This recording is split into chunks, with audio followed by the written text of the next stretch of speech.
खुदावंद यीशु मसीह के पाक और बुज़ुर्ग नाम में आप सबकी सलामती हो।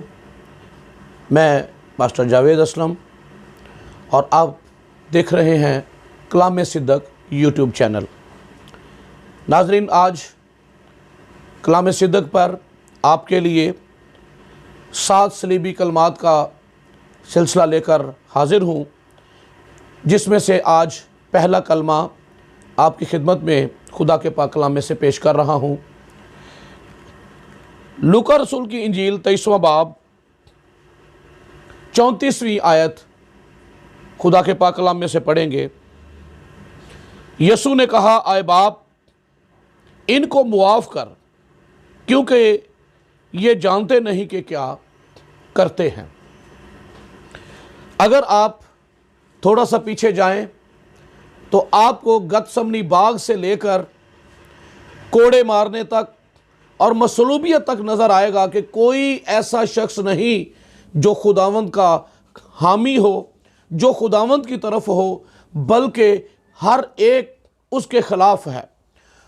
यहाँ तक कि गतसमनी बाग में जब यीशु मसीह को गिरफ्तार किया गया और रसूल भी छोड़कर भाग गए और सिपाही ठट्ठों में उड़ाते हैं, सर पर कांटों का ताज पहनाया गया और यीशु मसीह की दाढ़ी नोची गई, मुंह पर थूका गया, कोड़े मारे गए, ऐसी अजियत दी गई, शदीद गुस्से में, कहर में खुदावंद के साथ ऐसा किया जा रहा है। और उसके बाद मसलूबियत का मंजर हम देखते हैं कि हाथों और पैरों में कील ठोके गए, मेखें ठोकी गई और यीशु मसीह को मसलूब किया गया।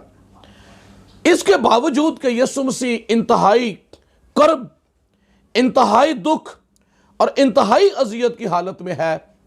आज किसी को छोटी सी तकलीफ लग जाए, आप अंदाज़ा कर सकते हैं, पाँव में कांटा भी लग जाए, और यहाँ हालत यह है कि कोड़े मारे गए हैं, हाथों और पैरों में कील ठोंके गए हैं, सर पर कांटों का ताज है, लेकिन उसके बावजूद भी हमें खुदावंद की मोहब्बत नज़र आती है, हमें खुदावंद का प्यार सलीब से झलकता हुआ नज़र आता है और वो इंसान पर रहम करता है, इंसान पर अपने रहम के दरवाजे कभी भी बंद नहीं करता है। और इसलिए खुदा का बेटा जाहिर हुआ था।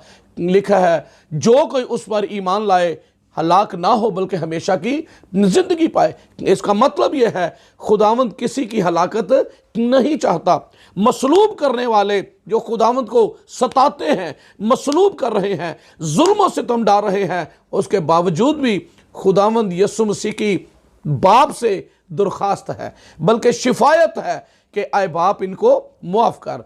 जो वो काम करते हैं उनके इस गुनाह के लिए खुदावंद यीशु मसीह ने उनकी मुआफ़ी के लिए बाप से दरख्वास्त की है, शिफायत की है। यीशु मसीह सिर्फ उन्हीं के लिए नहीं बल्कि आपके लिए और मेरे के लिए भी बाप की दाहिनी तरफ बैठा है और लिखा है कि वो हमारी शिफायत करता है। यानी आज भी गुनाहगार इंसान के लिए बाप से वो दरख्वास्त करता है, बाप से शिफायत करता है, ताकि बाप का फजल जो है वो जारी रहे। और आज भी वो देखता है कि कोई आज भी उसकी तरफ लौटे, तौबा करे और अपनी ज़िंदगी उसे देकर हम मौत से निकलकर हमेशा की ज़िंदगी में दाखिल हो जाए। यीशु मसीह क्यों शिफायत कर सकता है? यीशु मसीह क्यों शिफायत कर सकता है? इस बात को देखेंगे। कलाम मुकद्दस में लिखा हुआ है, इब्रानियों के नाम खत में 7वां बाब 25वीं आयत, इसीलिए जो उसके वसीला से, यानी यीशु मसीह के वसीला से खुदा के पास आते हैं, वो उन्हें पूरी पूरी नजात दे सकता है, क्योंकि वो उनकी शिफायत के लिए हमेशा जिंदा है। और इसी के साथ मैं एक और हवाला पढ़ूंगा और इसके बाद फिर हम कंटिन्यू करेंगे। रोमियो के नाम खत में 8वां बाब और 33वीं आयत से पढ़ूंगा, खुदा के बरगज़ीदों पर कौन नालिश करेगा? खुदा वो है जो उनको रास्तबाज ठहराता है। कौन है जो मुजरम ठहराएगा? मसीह यीशु वो है जो मर गया बल्कि मुर्दों में से जी उठा और खुदा की दाहिनी तरफ है और हमारी शफायत भी करता है। और मुकाशवा की किताब में लिखा हुआ है कि वो खून की छिड़की हुई पोशाक पहने हुए है। ये यादगार है उस खून की कि जो मेरे और आपके लिए बहाया गया है। इसलिए यीशु मसीह शफायत भी कर सकता है, क्योंकि यहां पर लिखा है कि यीशु मर गया और जी उठा और बाप की दाहिनी तरफ हमारी शफायत के लिए मौजूद है। वो इसलिए शफायत कर सकता है क्योंकि यीशु मसीह ने आपके लिए, मेरे लिए अपना खून बहाया है। उसने मेरे और आपके लिए सलीब का दुख सहा है। उसने मेरे और आपके लिए कोड़े खाए हैं और इसलिए वो बाप की हजूरी में शिफायत कर सकता है, इसलिए कि उसने मेरे गुनाह, आपके गुनाह सलीब पर उठा लिए। लिखा है कि वो आप हमारे गुनाहों को अपने बदन पर लिए हुए सलीब पर चढ़ गया। यानी सजा मेरी थी, लेकिन वो सजा खुदावंद ने अपने ऊपर उठा ली। गुनाह की मजदूरी मौत है। यीशु मसीह ने कोई ऐसा काम नहीं किया। यीशु मसीह ने कौन है तुम में जो मुझ पर गुनाह साबित कर सके? कोई साबित नहीं कर सका, इसलिए कि वो खुदा का पाक और बेऐब बरा है। पिलातुस कहने लगा मैं इसमें कोई ऐसी बात नहीं पाता जिसके सबब से इसे मसलूब कर दिया जाए। तो भी खुदावंद ने हमारे गुनाहों को अपने ऊपर जब ले लिया तो उसने मसलूबियत सही, उसने सलीब का दुख सहा और लिखा आप हमारे गुनाहों को अपने बदन पर लिए हुए सलीब पर चढ़ गया। क्योंकि यीशु मसीह ने हमारे लिए खून बहाया है, यीशु मसीह ने हमारे लिए सलीब का दुख सहा है और वो मौत जो हमारी मौत थी उसने अपने ऊपर उठा ली है और हमें मौत से निकालकर जिंदगी में दाखिल कर दिया है। इसलिए वो बाप की दाहिनी तरफ खड़ा शिफायत कर सकता है और उसकी शिफायत जो है वो बाप की हजूरी में मानी जाती है, मकबूल है, इसलिए कि दलील के साथ बात करता है कि ऐ बाप मैंने इनके लिए अपना खून बहाया है। और जब खून बहा दिया, हमारे गुनाह ले लिए, हमारी सजा उसने अपने ऊपर उठा ली, तो फिर हमें उसने आज़ाद कर दिया। हम गुनाह से आज़ाद हो गए। अब मुझ पर अगर कोई बोझ है, मेरे सर पर बोझ है, गठड़ी है, कोई और शख्स आता है मेरी मदद करता है, वो जो मेरे सर पर गठड़ी है, जो मेरे सर पर वजन है, उसे वो उठा लेता है, तो उठाने के बाद भी क्या वो मेरे सर पर रहा? मेरे सर पर अब नहीं है। वो गठड़ी, वो बोझ जो है, जो मेरे सर पर था, दूसरे ने उठा लिया है, अब मुझ पर बोझ नहीं।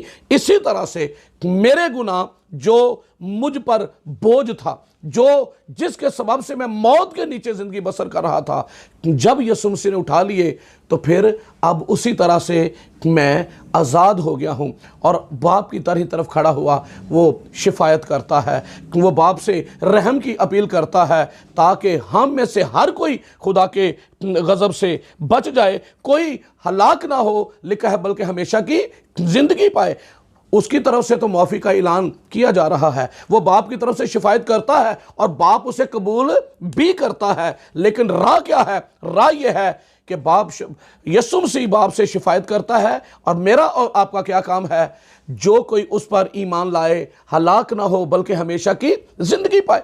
जो कोई खुदा के बेटे यीशु पर ईमान लाता है, लिखा है, उस पर सजा का हुक्म नहीं होता, मगर जो कोई उसके इकलौते बेटे पर ईमान नहीं लाता उस पर सजा का हुक्म हो चुका, वो सजा के नीचे है। अगर वो इसी हालत में इस दुनिया से जाएगा, वो सजा के नीचे है और वो जहन्नम की आग के हवाले किया जाएगा। अजीजों, ये फैसला हमें इसी ज़िंदगी में करना है। जब इस ज़िंदगी से ये ख़त्म हो गई, दुनियावी ज़िंदगी से जब हम रुखसत हो गए, तो फिर इसके बाद माफ़ी की कोई गुंजाइश नहीं है। आज हमारे लिए माफ़ी के लिए रास्ता खुला है, आज हमारे लिए माफ़ी के दरवाजे खुले हुए हैं और बाप की दाहिनी तरफ खड़ा हमारा निजात दहिंदा, जो हमें पूरी पूरी निजात देता है पास आने वालों को, वो शिफायत कर रहा है। आज आपके लिए निजात के दरवाजे खुले हुए हैं। आओ, मैं दरख्वास्त करूँगा, हम उस बड़ी निजात को जो खुदावंद ने हमें दी है उसे कबूल करें ईमान लाकर। और ईमान यह है कि मेरे गुनाहों के लिए यीशु मसीह ने अपने खून का कफ़ारा दिया है। और रोमियो के ख़त में लिखा हुआ है, अजीज़ों, कफ़ारा ईमान लाने से फ़ायदामंद होता है। जब तक कोई ईमान नहीं लाता, कफ़ारा हो चुका है। कफ़ारा तो है, खून भी बहाया जा चुका है, लेकिन जब तक कोई कबूल नहीं करता, ईमान नहीं लाता, कफारा उसकी ज़िंदगी में काम नहीं करेगा, वो पाक नहीं हो सकता। यीशु मसीह का लहू पाक करता है, पर जो कबूल करता है और उस पर फिर सज़ा का हुक्म नहीं होता। ये एक हालत है। आज कोई अगर ईमान की हालत में इस दुनिया से जाएगा तो वो ईमान की हालत में है, और ऐसों के लिए लिखा है कि मुबारक है वो मुर्दे जो मसीह में खुदावंद में मरते हैं, और जो मसीह यीशु में है, रोमियो के खत में लिखा हुआ है, उस पर सजा का हुक्म नहीं होता। सबब क्या है? इसलिए कि वो मसीह में गया है और वो ईमान लाया है, उसने इकरार किया है कि खुदा का बेटा मेरे गुनाह उठाकर ले गया है। सो आओ, सलीब पर से जो ऐलान किया जा रहा है, ये मेरे और उनके लिए भी था, और मेरे और आपके लिए भी ये ऐलान है कि आए बाप इनको माफ़ कर। यीशु मसीह हर लम्हा बाप से दरख्वास्त करता है। लेकिन अजीज़ों, एक वक्त आएगा जब ये दरवाज़ा बंद हो जाएगा, और वो दरवाज़ा कौन सा है? जब हम इस दुनिया से, ये ज़िंदगी जो हम इस दुनिया में गुजार रहे हैं, इसे गुजार कर चले जाएंगे, तो हमारी इस दुनिया से रुखसत होने के साथ ही चैप्टर क्लोज हो जाता है। आप किस हालत में जाते हैं उसी के मुताबिक इंसाफ किया जाएगा। ईमान की हालत में है तो कलाम में लिखा है, गरीब लाजर मर गया और फरिश्तों ने उसे उठाकर बाप अब्राहम की गोद में पहुंचा दिया, और इसी तरह से अमीर आदमी भी मर गया, लेकिन उसे कहां पहुंचाया गया?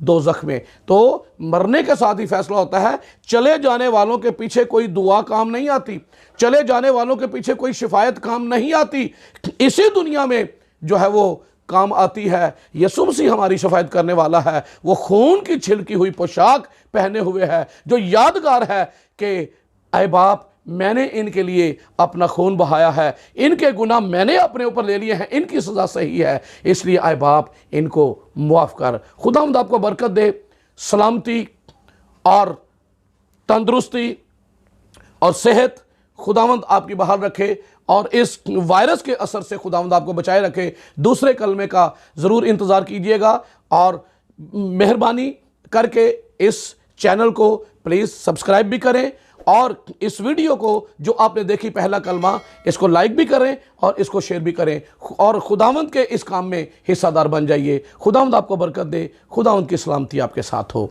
आमीन।